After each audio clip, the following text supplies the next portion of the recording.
Okay, good afternoon. Welcome to Politics and Prose bookstore. My name's Rich. I'm a bookseller here. I'm just going to run over a few things before we get started today. The first being, if you've not already silenced your cell phone or turned off your cell phone, if you could do that now just so we don't disrupt the event. So we'll have a Q&A up at this table after we hear a bit about the book. We've got a standing microphone here that you just heard Alan speaking to, just to the right of the pillar. If you can queue up there, be sure to speak into the microphone so we can all hear your questions. We're also recording the event today, so we want to hear it back on the recording as well. After the Q&A, we'll have a signing up at the table here. If you've not bought the book, you can do so behind the register at the front. Again, we'll ask you to queue up to the right of the pillar there, and we will come by and ask if you want any personalizations just to speed up the line a bit. All right, so without further ado, we're excited to be welcoming John B. Judis and Ruy Teixeira. John B. Judis serves as editor-at-large at Talking Points Memo. Previously, Judis worked as a senior writer at the National Journal and a senior editor at the New York Republic. His books include The Emergent Democratic Majority, which he also co-wrote with Ruy Teixeira, as well as The Populist Explosion, The Folly of Empire, and more.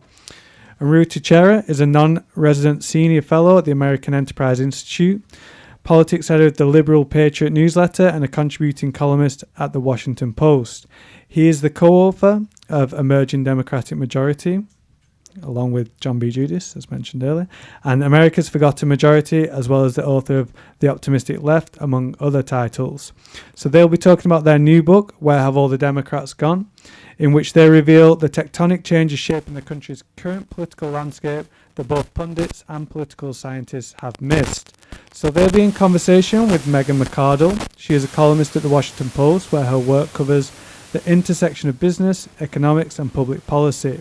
She is also the author of The Upside of Down, Why Failing Well is the Key to Success. So please join me in welcoming John B. Judis, Ruy Teixeira, and Megan McArdle.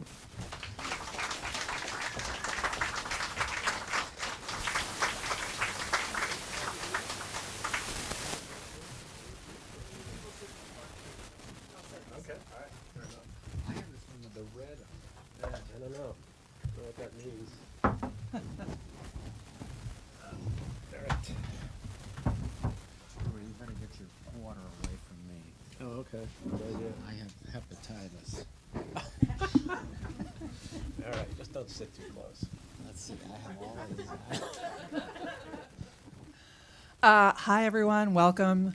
So I'm going to lead off with an anecdote. In 2012, I left Newsweek for Bloomberg, and in between, I had a little blog that I was running, and I sort of hazarded the opinion that Republicans were quite likely to retake the Senate pretty soon.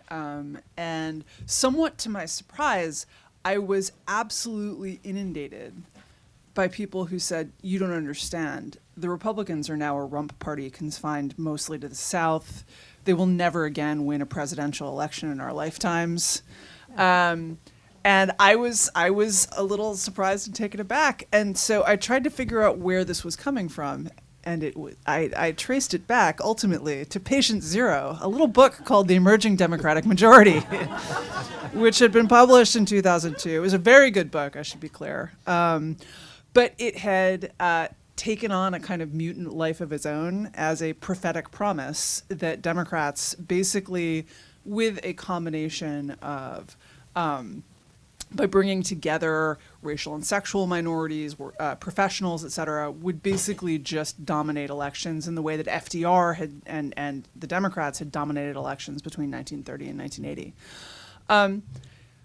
This book, I think, you have already both been saying for a while, stop you fools, you'll kill us all. This book is I think, the answer to that mutant form. Can you start actually by talking about the original book and how you thought about it, what you think you got right and wrong, and how that message worked in democratic politics. And Ruy, I'm going to ask you. Oh, actually, okay, John, you start. Okay. Can you hear me? Does this? No. This mic doesn't. Maybe I should be pushing. It looks like it's on. Can you? Mine's on. It's on. Check, check, check. Yeah. There you go. Just- Okay, good. Ruy actually had written a book about how Democrats were losing ground because they were losing working class votes. White working class votes, especially. And this came out in, what, 2000? 2000. Mm-hmm.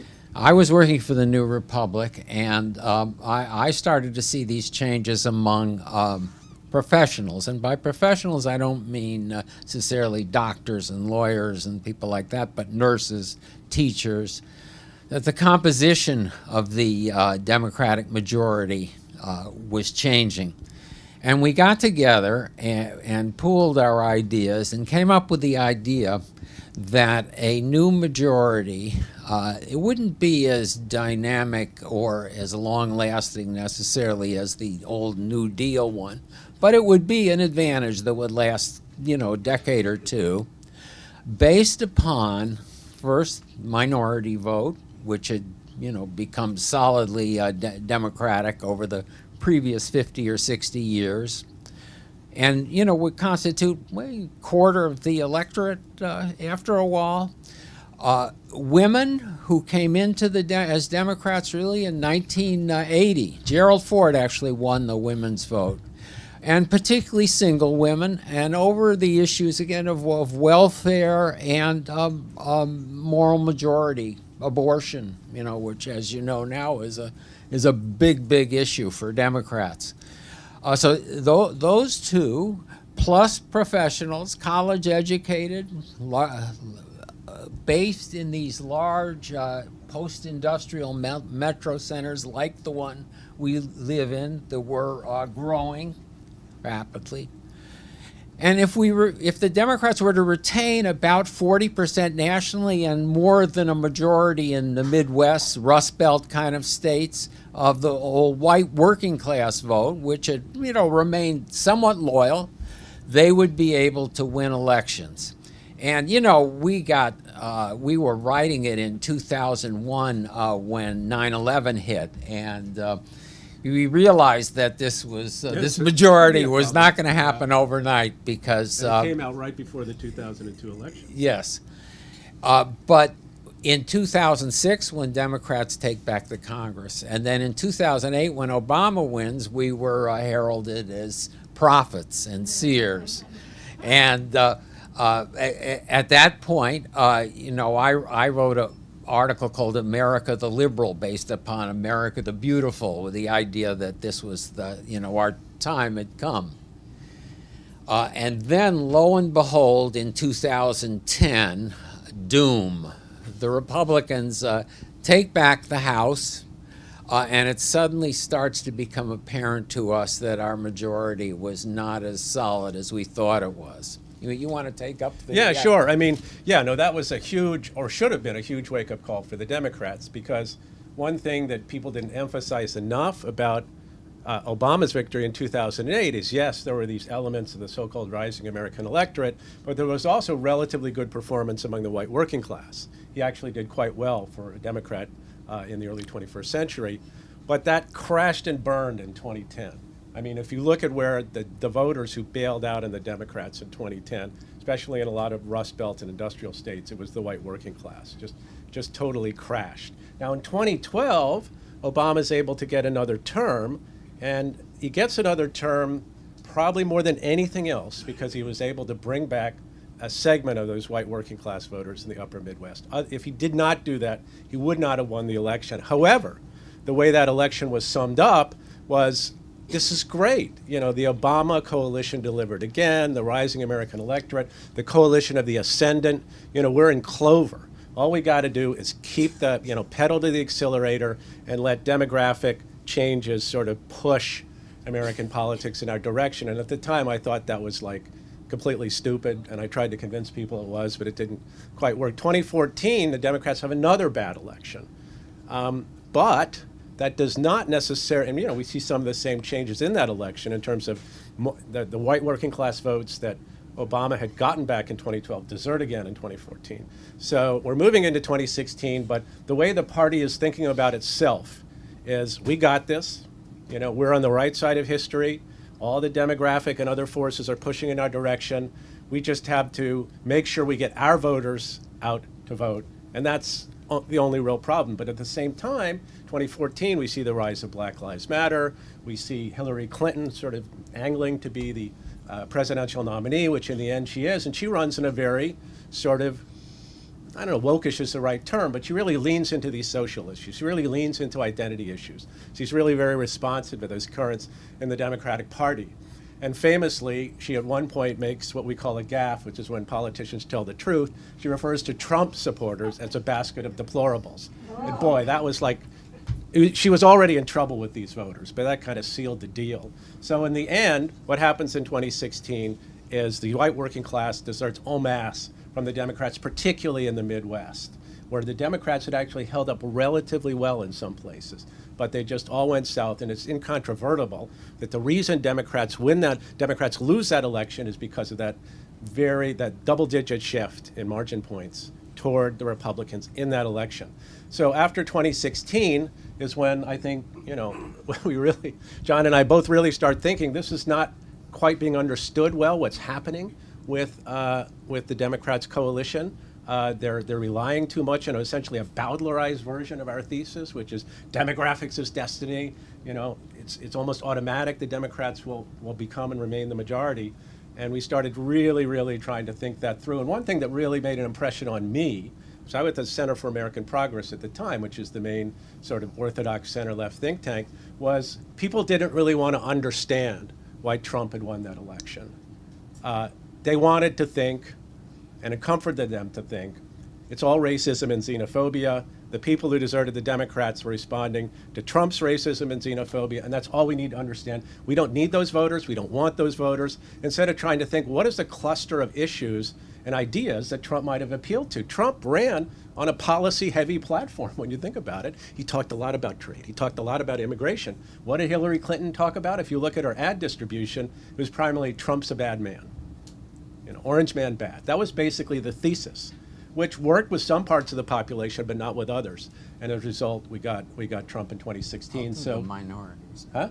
Let's do right. it. Well, yeah. I'm about to come to that because importantly, a signal from 2016 is that the minority vote held up pretty well for the Republicans. In fact, Trump made some advances and Republicans had already been making advances in some elections, like we saw in the Texas governor's race, what was in 2014. So there's always these signals, like everybody thought, because Trump was so bad, the Hispanic vote, the Republicans would be lucky to get 20%. But in reality, he did a little bit better than Romney had in 2012. And then in 2020, this is when the shoe drops, right? Everybody thinks, oh, Trump, 4 years of Trump, 4 years of that, awful person who's so racist, so xenophobic. Surely at this point, the minority vote will not only hold up, it'll surge to unprecedented levels. And what happened in this election is that not only did the white working class remain heavily Republican, but the non-white working class started bailing out on the Democrats, big time, especially Hispanics. You had a shift of about 16 or 18 points in margin toward the Republicans nationwide. It was true among all Latino subgroups. It was true in all states. It varied in terms of magnitude, but it was everywhere. And that should have been a signal to the Democrats. We not only have a white working class problem, we have a working class problem writ large. And that's a lot what our book is about, is trying to explain, how did that happen? How did the Democrats get to this point? So let's talk about this a bit. I have to say it has shocked me. But one thing that you highlight in your book is the ways in which Democrats kind of fundamentally misread the Hispanic vote in a way that's almost racist, right? That assumed that the only thing Hispanics cared about was immigration. And that if Trump was anti-immigration, then obviously no Hispanics were going to vote for him, because what Hispanics care, and it turns out that Hispanics care about jobs, they care about the economy, and immigration is actually pretty far down on their list. And also, they don't all think monolithically about it. Mexicans aren't necessarily super enthused about Central American immigration because they don't identify as Central American.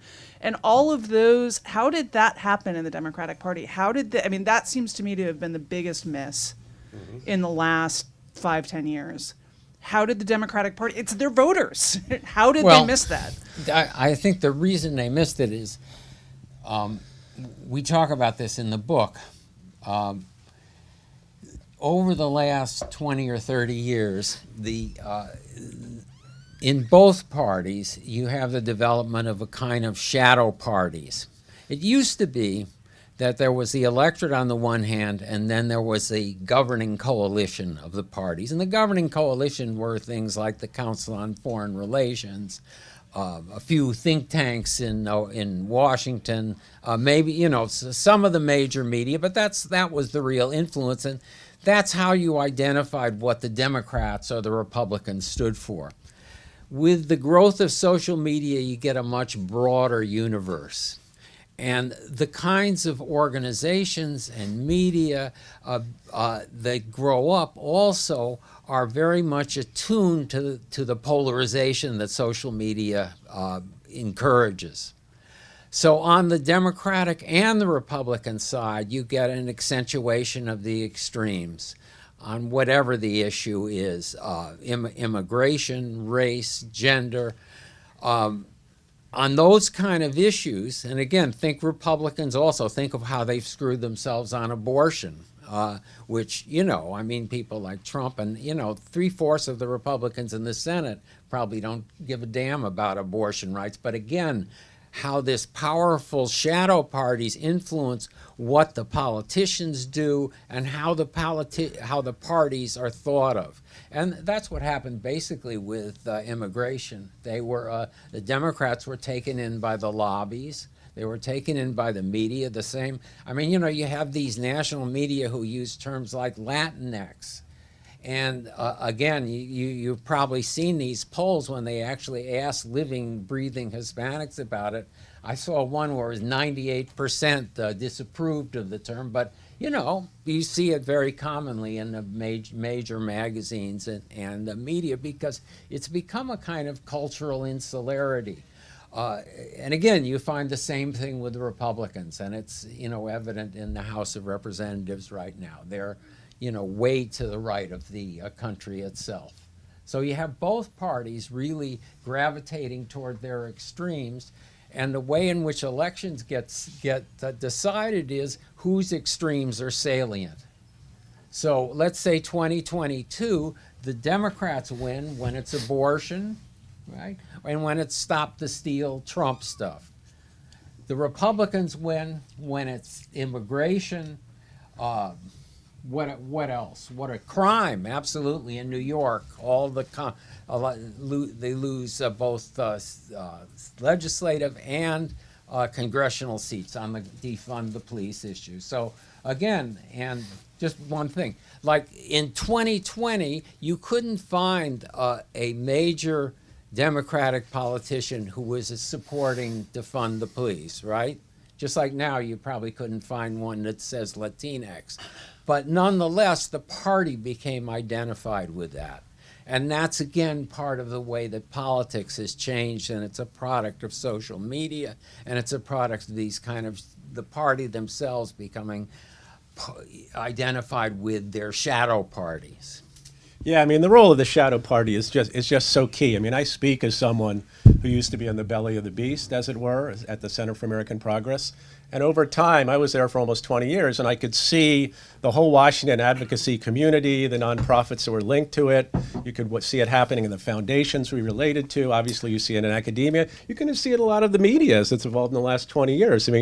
Not to diss where Megan and I hang out a bit at the Washington Post, but the Washington Post is a different animal than it was 20 years ago. And across all these institutions and intellectuals and so on who influence the Democratic Party and in some ways are presumed to speak for it or speak for its ethos, its culture, you see this sort of uniformity of relatively extreme culturally radical positions in a variety of issues. Importantly, all of these positions, all of them are divorced from the median working class voter. These are not things that working class voters are interested in, white or non-white.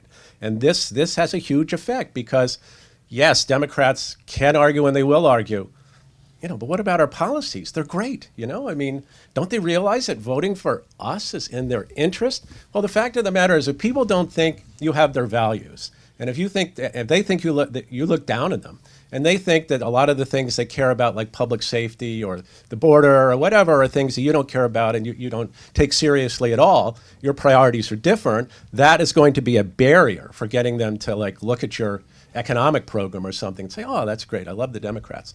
Or that you will call them names for supporting, for example, tighter border controls, right? I mean, this is a policy I personally disagree with, but I think it's possible to have... sorry, I feel like I personally am pretty pro-immigration, but I don't think it's necessarily racist to support less immigration. And I think that kind of discourse, right, turning this into like, are you a racist? Well, if you're a closed border, do you want to vote for the person who called you a racist, right? It just seems like those sorts of, that politics is... So, Roy, I actually want to ask you, though. Yeah. Because you have gone from the belly of one beast to the other.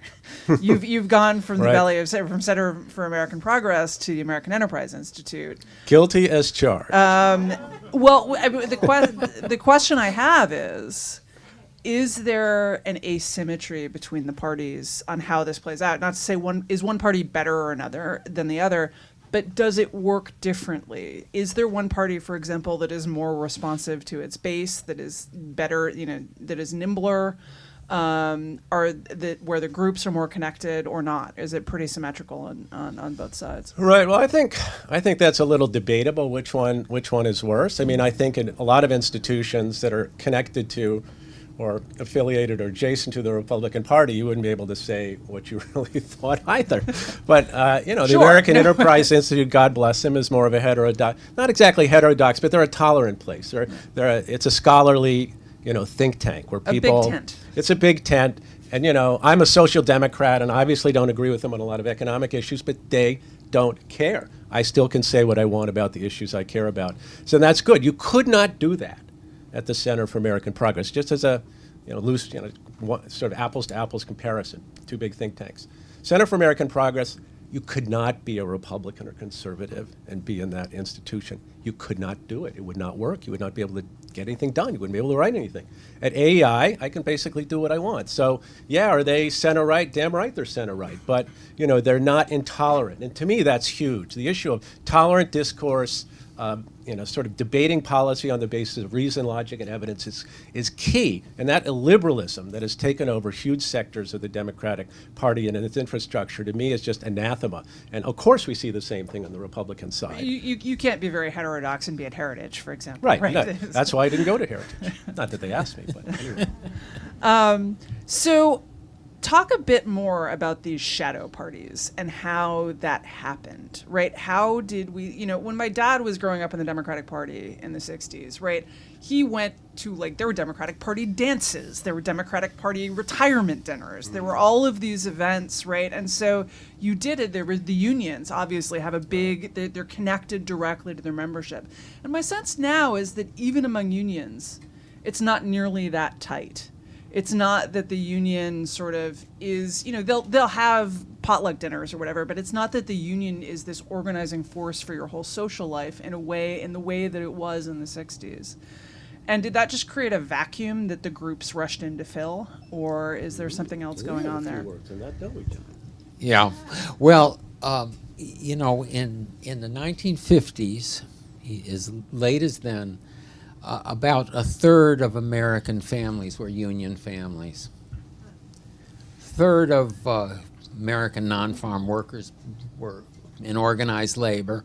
Mm-hmm. That was a lot of the base of the Democratic Party. That's why the Democrats had an easy time, for instance, in the Midwest, what now became called the Rust Belt. It rooted the party in economics, in issues that a lot of, again, working class people cared about, but also other people cared about as well. It was never, the labor movement did not have a parochial view. I mean, they were the main force behind Medicare in the 1964. So, again, they had this broad view. They start to decline in the 70s. They come under attack from the corporations. Washington lobbying community grows stratospherically beginning in the 1970s. Business Roundtable, K Street, all those things start then. They become much more aggressive toward the unions. Companies start going overseas again, or to Mexico, leaving workers in the lurch. Or if they're auto companies, they start moving to Alabama, or they start moving to southern Ohio, places that are not non-union. And with the decline of the labor movement, you lose this kind of rootedness in the working class that the Democratic Party had. And that becomes a major factor in the politics that develop in the 1990s. The support for NAFTA. Again, in the Democratic Party itself, it actually lost. It won because of Republican votes. But the presidential party becomes much more influenced by, let's say, Goldman Sachs, Silicon Valley, Hollywood again. And the unions really begin to lose their clout. And that's a major part of the transformation of the Democratic Party and of the process that we're talking about. And it has an implication both for who works on elections locally and in states, and for the kind of policies that the Democrats stand for. I mean, to Biden's credit, because he is an old guy, you know, from Delaware, from the older party, he's tried to bring back a lot of that stuff. But it's hard because, 6% of private sector workers are now in unions. It just doesn't have the clout. And in order to do that, you really would have to change the labor laws to make it much, much harder for corporations to knock out unions. I mean, you know, you heard these stories about Starbucks getting elected, winning union elections. How come there actually isn't collective bargaining there? Because, you know, Starbucks is stalling. You can stall indefinitely now. Democrats had the chance under Clinton, and they really had the chance under Obama because they had a cloture-proof majority to change our labor laws, but they didn't do it. And part of the reason, again, was that labor itself didn't have sufficient clout within the party.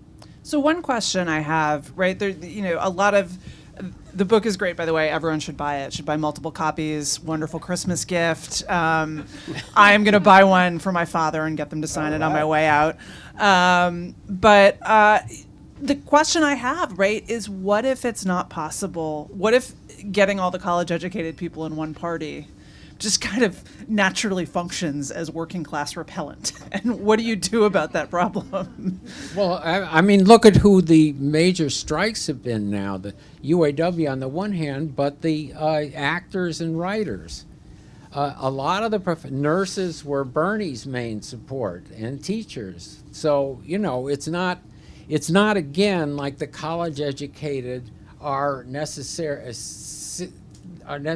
opposed to unionization. On the contrary, a lot of the unionization in the last 20, 30 years has been among college-educated. Again, the lower level of the professionals.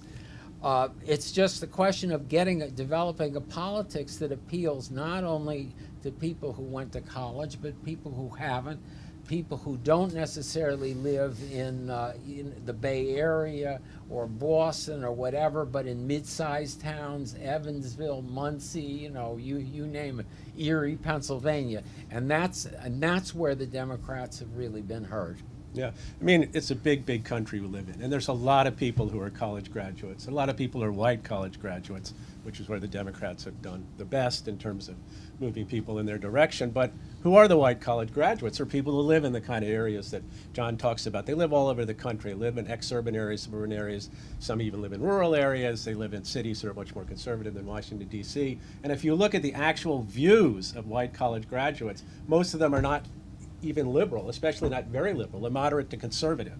Now, the Democrats do pretty well among that moderate group of white college graduates, but if you look at the actual views and opinions and commitments of those white college graduates, they're not nearly as left as a lot of the positions the Democratic Party takes on things like immigration, on things like crime, even on things like a transition to clean energy. I mean, the dominant view among white college graduates, the dominant view among even younger voters is that we need an all-of-the-above strategy that includes fossil fuels, advanced nuclear, and of course, renewables. So, you know, you can look across what the Democratic Party seems to stand for on issues of transgender, on issues of race, on issues of crime and immigration, on issues of the green transition, and the views of even the college graduates or Democrats have been doing so well are frequently quite a bit more moderate than are typically associated with or attributed to the Democratic Party. So, you know, that's why I think that it's not the case that because the Democrats are so influenced by college graduates that the whole equation is hopeless. Because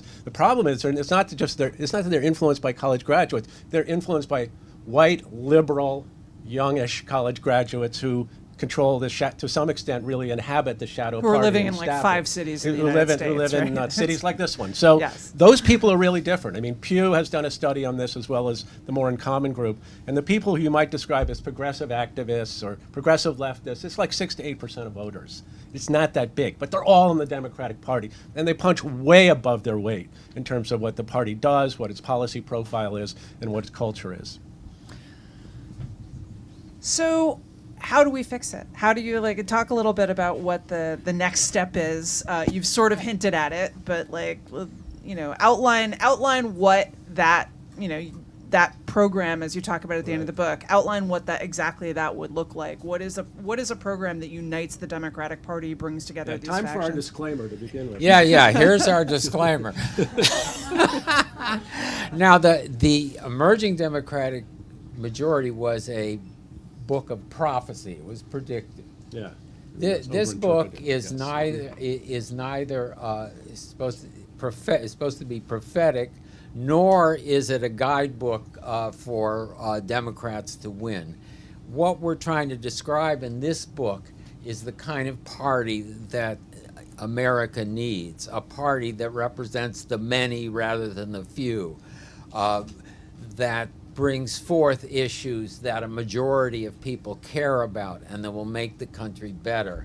So that's the that's the disclaimer. It also could come from the Republican Party too. We don't know. In 10 or 20 years, it might look a lot different because they have, again, a working class constituency that they have to figure out how to speak to. They haven't quite figured it out yet, but there are people around in the Republican Party who are thinking about that. In terms of what kind of party we think could work, it's one, again, that would be left, social democratic on economics, and moderate on social issues. And, moderate doesn't mean sort of taking one part from one and one part from the other. I mean, to take the issue of immigration. It's not open borders, abolishing ICE. Those are just not feasible solutions. Deporting everybody on the other side is also not a solution. So we have in our polity now, we have these parties that are advocating things that are distasteful, again, to most people. What we need, again, is something like a system that on the one hand provides real border security, reduces the attraction of illegal immigration to this country, but at the same time provides a path to citizenship for the many illegal immigrants who are already here, who otherwise constitute this kind of exploitable underclass that has had a toxic effect also on union organization and on wages for low-wage workers. So, we have to do both. We have to somehow find the middle on these issues. Yeah, and we actually need an immigration system, a policy, right? It's That's crazy talk. That's crazy talk, I know. But, it's not a policy to have, millions of immigrants spilling across the border and then having to be bussed all over the United States, taxing resources and, really annoying a lot of voters out there. If we think we need a different immigration approach, we need maybe we need some more low-skill immigrants. Maybe we need to skew the system toward high-skill immigrants. Whatever it is, it's a policy. It has to be sold to the American people. You have to win politically, and then you have to implement it. You can't have a policy that basically says, well, we should have these kind of quasi-open borders, and it would be cruel not to let people in, and we don't really want to be too tight at the border because. And anyway, it's great because we have labor shortages. We were just hearing this the other day, right, John? We have a labor shortage in this country, and we actually need all those low-skilled immigrants. Well, fine. If that's your position, then figure out how to make it legal. But don't just make the border porous so these people will come in and in fact do so in a manner that's not consistent with legality. So, all right, I'm going to ask one more question, and I'm going to open up for your questions, which I'm sure will be much better than mine. But a recurrent fear I have is we have two very old guys. I guess provisionally we don't know that Trump's going to win the nomination, but it's sure looking like it. Well, we don't even. Yeah, two old dudes. No, I mean we've got a 77-year-old man and an 80-year-old man are presumptive nominees next year. And one of the things that sort of haunts me is a fear that the reason that we have two old dudes is that they came up in a different politics. And that they are, both of them, I mean, one of my working theories, I have a lot of theories about why Trump got the nomination. I don't think one of them is exclusively true, but one of my theories is he talks like a working class dude. And people resonate with that because he sounds like, I mean, as someone said, everything Trump says makes sense if you just imagine it being prefaced with, Donnie from Queens, you're on the line. And That's great. I like that. And so that they are both people who come up in a much more working class focused politics, and that you watch the people who are trying to succeed Trump in the Republican Party, and they're all Harvard Law graduates, and they're faking it. You can tell they're faking it. Are there young people who can talk in that register, who can do policy in that register? Do you see them, and do you see those people within the Democrats? Because I assume you hear about this a lot. Do you see them having grappled with the fact that the rising, the ascendant coalition didn't ascend and is probably not going to, or are they still kind of really just going to hammer in the same register that has been failing the party in a lot of ways? Well, usually this only happens when the party itself suffers a crushing defeat, and then people really start to recalibrate. I mean, I got an email from a guy who's running for Jennifer Wexton's seat, and he said he'd read our book, and that's what he was going to, left on economics, middle on social policy, or some combination of that. So, and you see it in Europe now. You see it in the Dutch party, the Danes. There is this kind of thing going on. But the Democrats don't have a strong bench in that respect. I actually think, I shouldn't say this, but I think the Republicans' bench is better. I mean, you could say people like Vance and Hawley are faking it, but Vance at least authentically comes out of the background, even if he went to Harvard Law. Right. I mean, but he was Yale and all that stuff. Oh, Yale. Sorry. But they might have their junior varsity might be better than the Democrats in that respect, and part of the reason for that is I think is that historically the parties themselves have been ladders for advancement for social groups.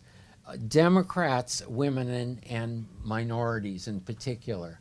So what we've gotten, Hillary Clinton, Barack Obama, wonderful, but again, it's been that kind of factor, very highly educated people representing those groups coming into power, and in effect using the Democratic Party as a vehicle for doing that.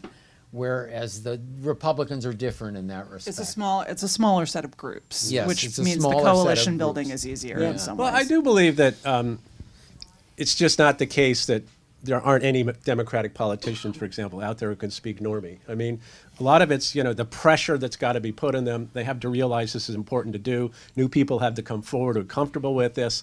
When the ethos of the party is as it is today, it's not conducive to speaking normie. But if things change, if the market signals are received, or you get really strong market signals like they get whacked with a 2x4 electorally, then I think the pressure is on to try to figure out how to speak normie, find the people who can, and get them out there and talking to like ordinary people. So until that happens, we get the remedial normie classes. We provide them with Yeah, translators, maybe we're thinking some of we the have new a language startup. apps. We have a startup that I think is going to be quite successful. That's going to do that. We've got people already lining up here. I am going to ask you to keep your questions short and also make them questions and not speeches. I will cut speeches off and move on to the next questioner. Okay. Is this working? I think so, yes. I'm 76. And I was at Yale Law School at the same time as Hillary and Bill. And I'm a Bernie Sanders Democrat and have always been. And Bernie Sanders got a lot of support, more than Hillary expected, for sure. This is my generation, the Clintons and Hillary. What happened to us? We were brought up as Bernie Democrats. Is it because our leaders are all from the South? Clinton, Johnson, even. How did we go from Bernie to the Clintons? Good question. Well, So the question, I'm going to restate it because we're on camera. But how did we go from Bernie to the Clintons, John? here's You're a looking Bernie eager to Democrat answer. here. We'll Yeah, answer. I voted for Bernie too. So, we didn't Thank go you for the from question. Bernie to the Clintons. I mean, Bernie never didn't win the nomination. But Bernie was how we all felt in the 50s and the 60s. Oh. No, I don't think All so. right. Audience decision. I don't think so. Maybe it's just that I'm from Massachusetts.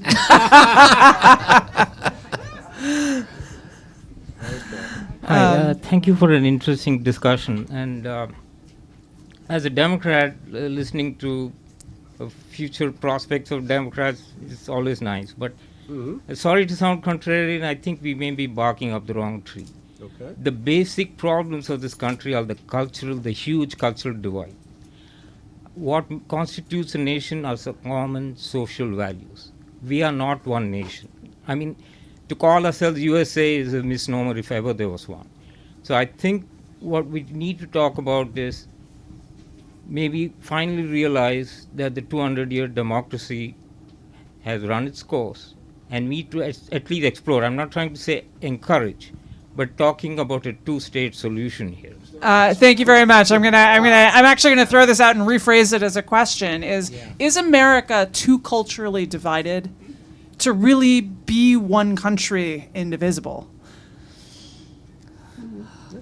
Well, I mean, we had this problem at the turn of the century with farms versus banks, and New York versus William Jennings Bryan. I will not allow versus America to be McKinley. crucified on a cross of gold. Yeah. So, I mean, we've done it before.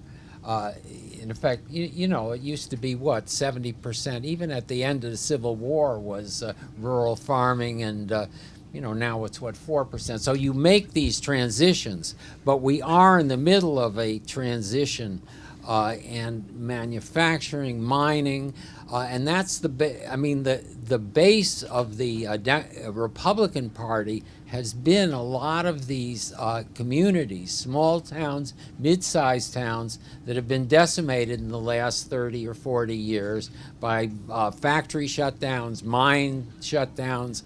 So, and if you add to that, farming and resource extraction. So how do you put those together with Silicon Valley, and we're going to have Amazon out here in the suburbs, and higher education and things like that. So it is a problem, but we've done it before. One thing that would help, I think, is just Democrats, the center left needs to re-embrace concepts of patriotism and nationalism, because that's how you bind people together into a nation. If you're always talking about how divided we are and how horrible our history is and so on and so forth, and all the various, multi-secting, intersectional identities we have, it's hard to sell the nation as a nation. It's hard to sell the way in which we're all in this together. So I think part of it is just trying to do that. I think Yeah. one of the interesting things, you go to Denmark, right, or the welfare state, everyone on the left loves, they've got the Danish flag everywhere, right? This is a fundamentally nationalist enterprise, and it would be interesting to like see Democrats think more like that. Yeah, when I've had this experience when I wrote a book on nationalism, and when I would talk about it, if I use the word assimilation, I get criticized as a racist. This happened at the Aspen Institute of all places.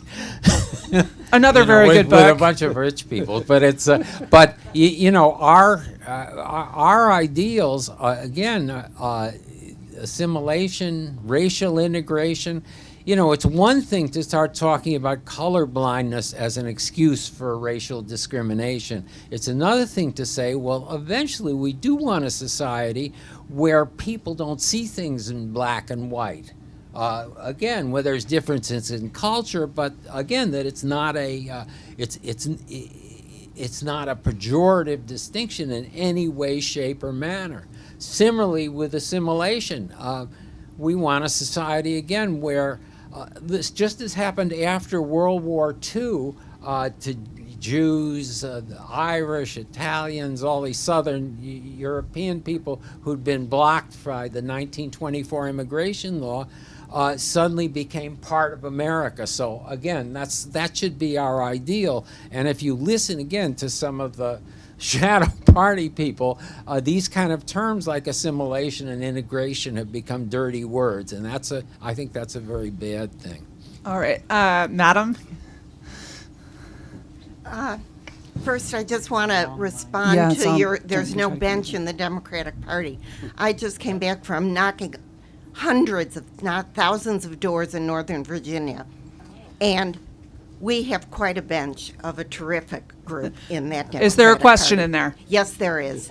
I haven't heard a word about money in politics, and you've talked a lot about the shadow party. Oh, that's But the same thing. Democrat, it's Yeah. the same thing. Yeah, I mean, Democrats it's all needing related, to raise right. money from Silicon Valley and from Right. Wall Street, and that works counter toward the social democratic economic policies. I'd like Thanks. to hear more about it. Yeah, Thank can you talk Yeah, briefly? that's the same thing. That's the donor class and the shadow party those are integrated institutions. And I think you'd have to add the foundation. Sorry, John, can you talk in your mic? 'Cause Sorry, that and and you'd have to add the foundations to that as well. I've lost part of the mic. And when I was talking about the bench, I was talking about the presidential bench. I wasn't talking about the local elections. As we look towards 2028 and things like that, there's a reason to worry among the Democrats. Yeah, and that's also true of a lot of the sort of culturally radical positions that are associated with the shadow party. There's a ton of money behind them, a ton of money. I mean, this is what a lot of foundations and rich people want to support. That could be an entire session all by itself, right. the rise of the Indeed. foundations in democratic politics. But Hi. First of all, excellent presentation and discussion. I'm sure with a crowd like this, you could speak here all night. As long as the people at Politics and Prose wouldn't mind, I think everyone would still be here. But I do think, and I hate to be one of the few black people in the room to bring this up, but I think you really underestimate the role of race in this country, and particularly in politics. The South, as Johnson said a long time ago, is solidly Republican and switched from Democrat to Republican, probably due mainly initially to the civil rights movement and its role in race now, and that's not going to change anytime soon.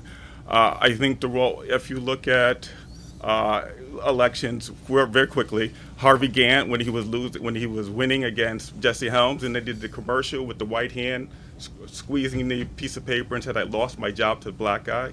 You can look at Harold Ford in Tennessee when he was winning, and then they did this public thing about he was with this white woman in Las Vegas. I'm sure you remember that. He lost solidly. But let's go more contemporary. Could you imagine if a black politician, Obama, said there were good people on both sides? There would be, with that thing they had in Charlottesville, he wouldn't have survived. He wouldn't have survived. So I'm not saying in that. And also, when you said assimilation, Irish, Italians, Jews, they became white. I do Black have people to can't ask do you, that. is Okay. there a question here? But Sorry. here's the We've just question. got a long line, Yeah, and I I want to get apologize. everyone. But here's the question.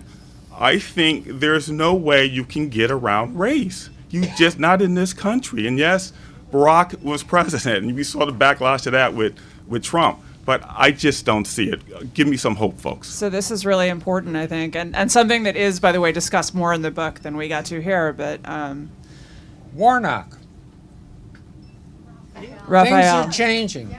But Absolutely. he won. No, wait. Okay, you're right. No, I apologize. let me answer. yes, You I'm had to sorry, we think. can't do debates at the mic. We got a long line.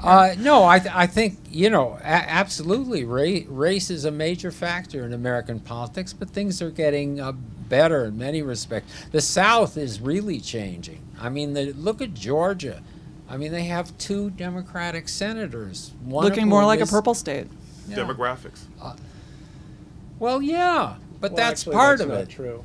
Oh, okay, Roy, this is The reason why they won in Georgia in 2020 was because of the white college graduate vote shifting in the Atlanta suburbs. I mean, just in a quantitative sense. So it's not, so if you want to attribute, you can't look at the Georgia victory and say it's just because, there are more non-whites, or that's really all about the demographic change. It's all about shifts in the white population, which is, preference shifts, which is consistent with what John's saying. I mean, race obviously still is important, still plays a role, but it's not as all powerful in a negative way toward progress as I think as it once was. And it's also not correct, I think, to attribute all the problems of the Democrats currently to reactions about race. I don't think it's even correct to attribute Trump's victory entirely to issues around race. But that's I should say another debate. no one here I don't think is denying that race remains a very powerful organizing factor in American politics.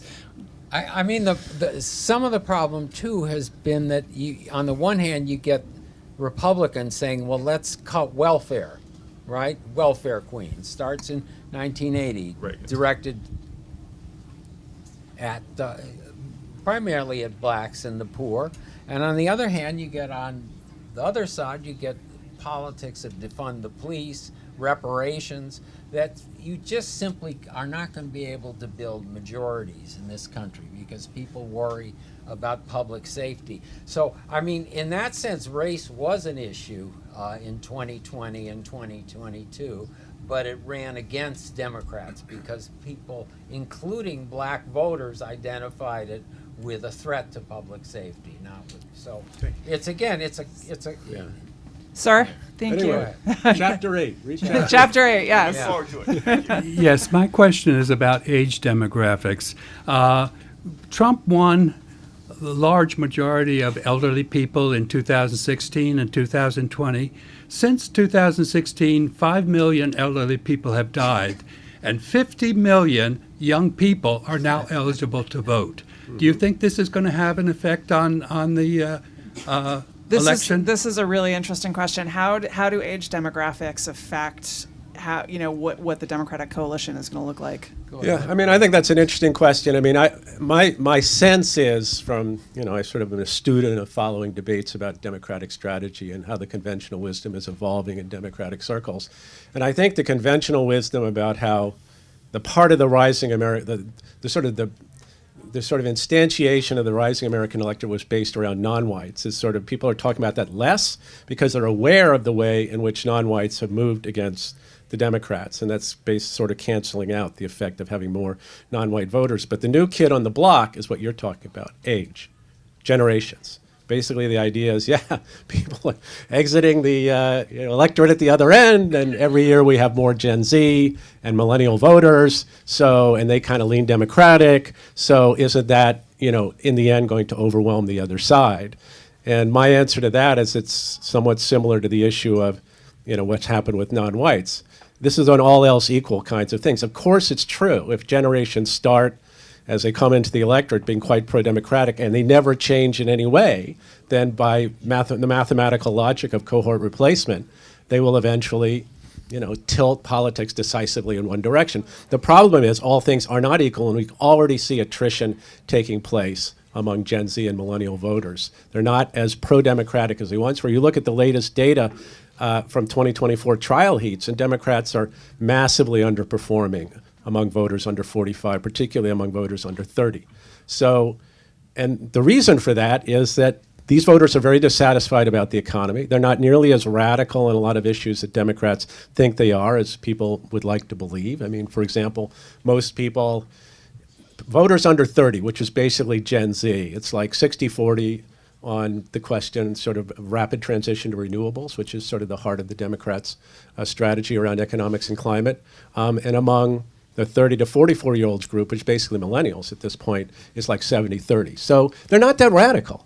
And they're worried about the economy, and they're worried about their lives and their ability to get ahead. And they're more open to Republican appeals than they once were. And it certainly is not the case that, given what we see, and given what we know about these voters, and we know about how people age, sort of evolve through the life cycle, it's not a crazy bet to think they're going to move to the right over time and cancel out some of that effect from generational replacement. So this is just a long-winded way of saying this is another version of demographics. Demographics is destiny, and it's also wrong.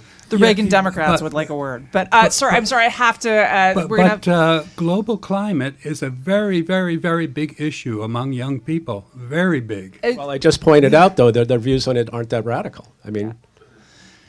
Sir, the gentleman in the red jacket is gonna have to be our last question. I'm really sorry that we can't get to more, but thank you everyone for standing up and. Should we maybe take a few questions serially? Yeah, I mean, actually, yeah. If everyone wants to ask their questions, one in a row, we can do a lightning round. Lightning round. Lightning round. Sorry. So in the 1990s, Bill Clinton was president, and the Democrats were still groping for the political middle. So what happened after the night? I mean, there was still a Center for American Progress in the 1990s. No, there wasn't. It started in 2003. Oh, my mistake. Anyway, but there was certainly nonprofits and academics and lobbies in Washington. What happened? Mm-hmm. Okay, sir, you next. Yes, so if you had to give the Democrats specific guidance on a particular issue, like crime, for example, what would you say they should do? Okay. Okay, we've got what happened. We've got specific guidance on an issue like crime, and I mean, crime. On the issue of the base of the party, I was just wondering if you in the book are looking toward, are you asking for the party to be more dependent on its base, or to expand its base, to be... Okay, yeah. And last question, I believe you, gentleman in the nice shawl collar. Gentlemen? Yes. What is the impact of the Gaza situation on the Democratic Party? And how is it that it was not brought up before? I told them I was going to ask them about that, and then we ran out of time, so you've saved it. So... Well, our general view on the issue of base mobilization versus persuasion is, obviously, if you want to have a bigger coalition that's not dependent on massive mobilization of your base and actually get off the 50-yard line of politics where we are now, the seesaw between the parties, you do have to expand your coalition. You do have to persuade more people that, for example, the Democrats are where they should be. So, no, we don't think base mobilization is really how the Democrats can sustain themselves over time and be successful and build a dominant majority. The question about crime, I'll just simply say, I think Tony Blair said it best. Tough on crime, tough on the causes of crime. And that's really the way Democrats need to present themselves, that they're for law and order, but they're also for, against police brutality. They're basically they want all communities policed in a civil but effective manner. And to do that, in fact, you need more police. And again, if you look at the public opinion data on this is what black voters want. Yeah, black voters were never interested in defund the police. They want more police. They just want better policing, because they want their communities safe. It's as simple as that. All right, you've got Israel, Gaza, and what happened? No, I'm going to stay away from the Israel Gaza. You can ask. I wrote a book on it, Genesis. So, let me just end on the question about the base.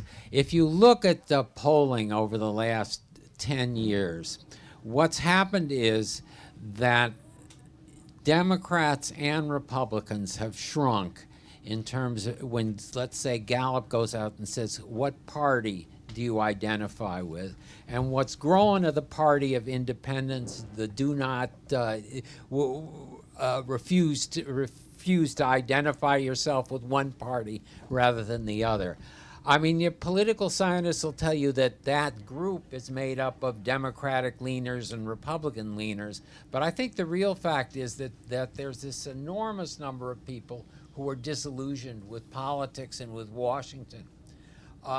You know, if you just look at what's going on now with the crazy stuff in the House of Representatives, that's a group that the Democrats are going to have to find some way to appeal to if they want to establish a majority in the country. And it's made up primarily, I would say, again, of working class voters. It's also a group, I hate to say, that can be drawn off by third parties in the 2024 election. And that's something I think that the Democrats have to really be worried about. RFK 2024. Yeah. They didn't answer my question. Oh, okay. What happened in the What after the happened? 90s? You got to take that, John. What happened in the 1990s? You have 60 seconds. What happened? Well, we had this incredible economic boom in the 1990s, but we also laid the seeds for the deindustrialization of the Midwest and for a financial crash. So what I'm thinking of is one, the trade deals. China shock. China and the WTO and NAFTA, and on the other hand, financial deregulation, all of which were again products of the Clinton administration, and that voters identified with and blamed the Democrats for, even if Republicans made up the majority in many of those cases. I mean, the other thing that happened was the the Gore v. Bush and 9/11, which gave the Republicans, a good ride.